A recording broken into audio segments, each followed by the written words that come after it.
Hello, നമ്മളിന്നൊരു തക്കാളി കൂട്ടുകറിയാണ് ഉണ്ടാക്കുന്നത്. നമ്മളതിന് വേണ്ടി ഒരു വീടിൻ്റെ അടുക്കളയിലേക്ക് വന്നിട്ടുണ്ട്. നമുക്ക് നോക്കാം. അപ്പോൾ നമ്മുടെ തക്കാളി കൂട്ടുകറിക്ക് വേണ്ടിയിട്ട് നമ്മൾ ഗ്യാസ് ഓൺ ചെയ്യുകയാണ്. അതിലേക്ക് നമ്മുടെ കറിച്ചട്ടി വെക്കുന്നുണ്ട്. നമ്മുടെ കറിച്ചട്ടിയിൽ എന്ത് കറി വെച്ചാലും അതിനൊരു ടേസ്റ്റ് പ്രത്യേകമായിരിക്കും.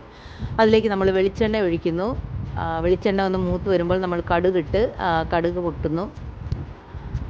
കടുക് നന്നായിട്ട് പൊട്ടിക്കഴിഞ്ഞതിന് ശേഷം നമ്മൾ അരിഞ്ഞു വെച്ചിരിക്കുന്ന ഉള്ളി, പച്ചമുളക്, വെളുത്തുള്ളി എല്ലാം കൂടെ നമ്മളതിലേക്കിട്ട് നന്നായിട്ടൊന്ന് മൂപ്പിക്കണം. നന്നായിട്ട് വഴറ്റി വെളിച്ചെണ്ണയിൽ കിടന്ന് അതങ്ങ് മൂത്ത് വരുമ്പോൾ നല്ലൊരു സ്മെല്ലൊക്കെ വരുന്നുണ്ട്. അതിലേക്കൊരു 1/4 ടീസ്പൂൺ മഞ്ഞൾപ്പൊടി ഇടണം. ഒരല്പം കുരുമുളക്, എരിവിൻ്റെ ആവശ്യമായിട്ടനുസരിച്ചിട്ട് നിങ്ങൾക്ക് എന്താണെന്ന് വെച്ചാൽ അതിൽ ചെയ്യാം. ഒരല്പം സാദാ മുളക് പൊടി, അല്പം കാശ്മീരി മുളക് പൊടി കൂടെ അതിൻ്റെ കൂടെ ചേർക്കണം. കാശ്മീരി മുളക് പൊടി കുറച്ച് കറിക്കൊരു കളർ വരാൻ വേണ്ടിയിട്ടാണ്. ആവശ്യത്തിന് എരിവ് ചേർക്കുക. അതിനുശേഷം നന്നായി വഴറ്റി അത് മൂപ്പിക്കണം. നമുക്ക് പാകത്തിന് ആവശ്യമായിട്ടുള്ള ഉപ്പ് നമുക്കതിലേക്കിടാം.